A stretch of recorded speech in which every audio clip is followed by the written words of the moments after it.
Now we're moving on to example 5. Things are getting a little bit more complicated now. We're going to try to find the domain of the function f of x is equal to 4x plus 1 over the quantity x minus 2 times x plus 3. So again, the domain is the set of all things that you can safely plug into the function without getting division by 0 or something else undefined, such as finding the square root of a negative number.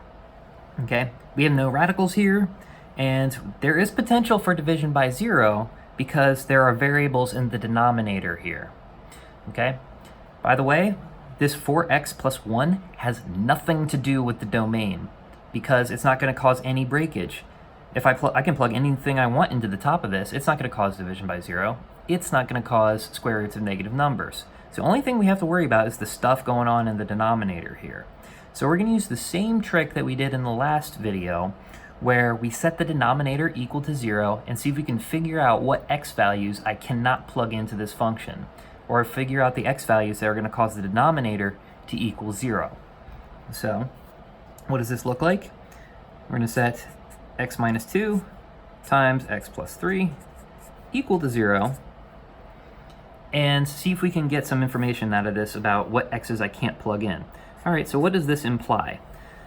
When you have two things that are being multiplied together and they equal 0, this only works when they're equal to 0, by the way. One of these guys has to be equal to 0. So it's either this is going to equal 0 or this guy's going to equal 0. Those are the only two possibilities here. No other two numbers multiplied together are going to give you 0. One of them's got to be 0. All right? So in this case, this implies, well, what makes this part 0? Natural guess would be 2. If I plug in 2, this guy will be 0, because 2 minus 2 is zilch. Similarly here, I have x plus 3. So what can I plug in here that's going to make this 0? Natural answer would be minus 3. Minus 3 plus 3, that's 0. So this implies that x is either going to be 2 or minus 3.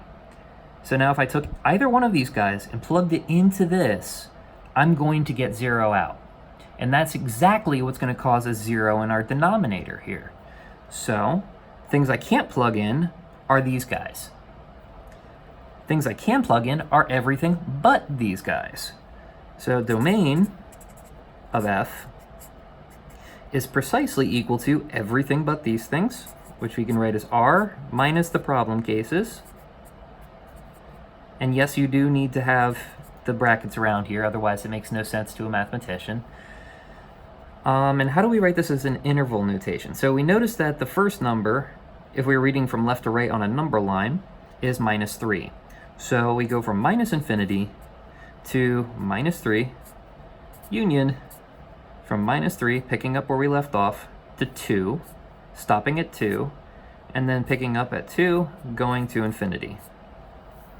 Okay, so these are the set of all things that I can plug in. I can plug in everything but minus 3 and 2 because we skipped it.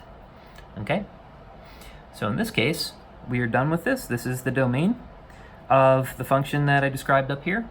And I'll see you in the next example, which is going to be a little bit more complicated, but still along the same vein.